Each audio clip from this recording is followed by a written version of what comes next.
J'ai 72 ans, j'ai travaillé toute ma vie. J'ai 2 enfants qui ne sont pas sur Nantes. Je suis nantaise, j'aime beaucoup Nantes. J'étais propriétaire de mon appartement, mais j'étais au 4e sans ascenseur, donc il fallait quand même que je pense à 65 ans à un peu changer les choses. L'histoire de la boîte noire, donc c'est un projet que des architectes ont eu. Ça se passait début 2011. La construction a commencé en 2013 et on est entré dedans en 2014. Donc ça a fait 5 ans. Le projet de la boîte noire, il s'est engagé par un appel de l'aménageur du quartier de la Bottière-Chesnay, qui avait ce terrain qui était disponible pour une opération. Et il voulait voir la possibilité d'y faire un habitat participatif. Et il nous a appelés pour l'accompagner dans cette démarche-là et faire une faisabilité, donc de voir ce qui était possible de construire sur ce terrain. À partir du moment où le groupe d'habitants a été constitué, c'était vraiment de travailler avec eux sur la conception de l'ensemble du projet et la conception de cet immeuble. Parce que nous, on a toujours considéré que le fait de se regrouper pour habiter ensemble, ça faisait appel à justement cette notion de mise en commun et d'un habitat finalement plutôt collectif, quoi. Donc on a pu émettre nos souhaits d'appartement chacun. On est 6 logements. Je pense qu'il faut se projeter, mais pas trop tard. Moi, je suis contente d'avoir eu ce projet à 65 ans, quoi. 65 ans, c'est déjà l'âge où on peut laisser des choses en se disant, bon, ça, je m'en servirai plus, je peux le lâcher. Et d'un autre côté, bon, s'investir suffisamment dans ce logement pour s'y sentir bien avec les années qui passent. Tant que je suis valide, c'est la ville.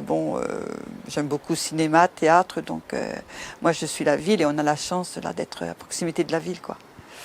C'est pas notre premier projet d'habitat participatif, et puis on en a fait d'autres depuis.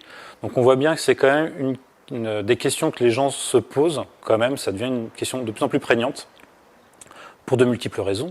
Il y a la question de l'accession à la propriété. Donc c'est vrai que c'est des projets qui, quelque part, de par la mutualisation un peu des moyens, permettent à certaines personnes d'accéder à la propriété. J'ai un appartement dont je rêvais, donc c'est bien. Moi, je sais que personnellement, j'aurais pas pu avoir une maison avec un jardin, vu mes revenus, vu les contraintes d'entretien, etc. Je n'aurais pas pu avoir le cadre de vie que j'ai là, c'est sûr. Donc aujourd'hui, l'opération a coûté aux habitants 2500 € TTC clé en main, donc qui comprend l'ensemble des coûts de construction, d'acquisition du foncier. Voilà, nous voilà donc dans le jardin commun. Chaque maison, là, parce que ce sont des petites maisons, a une petite terrasse qui est séparée par des plantes, donc ils sont quand même assez autonomes sur leur terrasse. Donc le terrain est à tout le monde. Il y en a 2 qui aiment bien tondre, donc elles tondent, c'est 2 femmes. Et puis sinon, on fait, quand quelqu'un a envie d'une plante, il l'achète et puis il la pose. Le principe de l'habitat participatif qui est plus ou moins respecté, c'est on a chez soi que ce qui peut nous servir au quotidien et on a ensemble ce qui nous sert exceptionnellement, quoi. Diminuer un petit peu les surfaces aussi, chacun individuellement, qu'on n'a pas besoin très souvent, pour le mettre en commun. Donc nous ici, on a buanderie en commun, garage à vélo en commun, grenier en commun, jardin en commun et garage. C'est vrai que sur la conception des logements, il y a cet aller-retour entre ce qui est le besoin ou l'envie individuelle et ce qu'on peut mettre dans le pot commun, quoi. Par exemple, c'est vrai que les logements comme les T4, les surfaces sont très contenues, où finalement il y a quelques pièces techniques qui sont un peu sorties du logement pour plutôt agrandir la pièce de vie. Et puis effectivement, on retrouve comme le studio qui est partagé. C'est une très grande chambre où on peut recevoir de la famille pendant plusieurs jours si on le souhaite. C'est aussi un endroit où on peut venir pratiquer de la musique sans déranger les autres membres du foyer.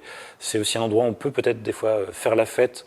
Plutôt que de la faire chez soi, on peut la faire dans cette pièce-là. Je suis la doyenne, donc j'ai pas le même rythme de vie que les jeunes. Si j'avais besoin, ils sont là présents. Et pour les enfants, le rapprochement avec les enfants, oui, c'est moi qui n'ai pas la joie d'avoir mes petits-enfants près de moi, ça fait un relationnel avec des petits, quoi. Je sais que quoi qu'il m'arrive, il y a quand même des gens autour proches, quoi. C'est sûr que là, j'ai une qualité de vie actuellement. Bon, ça durera le temps que ça durera, mais bon, oui, dont je pouvais rêver, et voilà, et je l'ai aujourd'hui.